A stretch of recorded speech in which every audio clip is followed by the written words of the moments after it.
Hindi pa raw tapos ang laban para kay dating Pangulong Rodrigo Duterte dahil muling hihilingin ng kanyang abogado sa ICC ang pansamantalang paglaya nito. Sa inilabas na desisyon ng Appeals Chamber noong Biyernes, rejected ang lahat ng 3 grounds ng kampo ng mga Duterte para sa apela ng kanyang pansamantalang paglaya.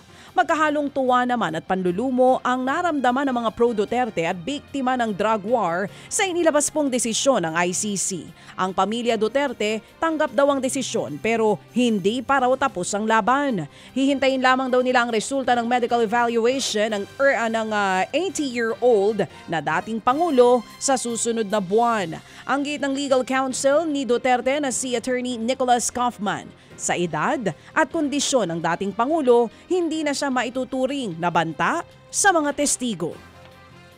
Samantala, sa kaugnay na balita, isa sa ilalim naman sa assessment ang dating Pangulong Rodrigo Duterte para malaman kung maayos ang kanyang kondisyon para humarap sa paglilitis.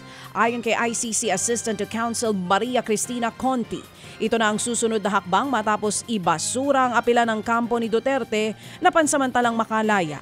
Sakaling lumabas, hindi maayos ang pisikal at mental condition ng dating Pangulo, iuurong po ang trial. Kung makita naman na fit o maayos ang kalagayan ng dating Pangulo, magsisimula na po ang paglilitis. Posibleng ilabas ang resulta sa assessment kay Duterte ngayon pong Disyembre.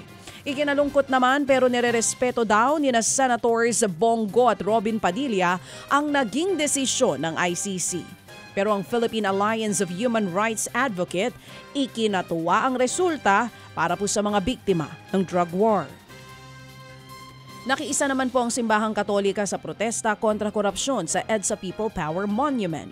Sa misa sa Trillion Peso March, sinabi ni Cubao Bishop Elias Ayuban sa kanyang homily na hindi dapat hayaan ng mga Pinoy na maging normal sa lipunan ng korupsyon. Anya, ang pagnanakaw ay hindi lang basta pagbulsa sa pera ng taong bayan. Ito rin daw ay pag-agaw sa kinabukasan at pag-asa ng mga Pilipino na nangangarap ng maunlad at isang makatarungang bansa. Nakiisa rin si Ayuban sa panawagan ng taong bayan na ibalik po ang ibinulsang pera mula nga sa kaban ng bayan. Mga kapatid, brothers and sisters, saan ka pa? Dito na tayo sa totoo. Dito na tayo sa True FM. Mga kapatid, mag-subscribe and follow po kayo sa social media accounts ng True Network PH. Yan po kami, hanapin nyo lang True Network PH, Facebook, Instagram, YouTube, TikTok, and podcast. Mapa Apple or Spotify man yan, mahahanap nyo kami. Lahat ng mga napapanood at napapakinggan nyo po sa programa, nasa social media accounts namin yan. So paano mga kapatid? See you sa social media!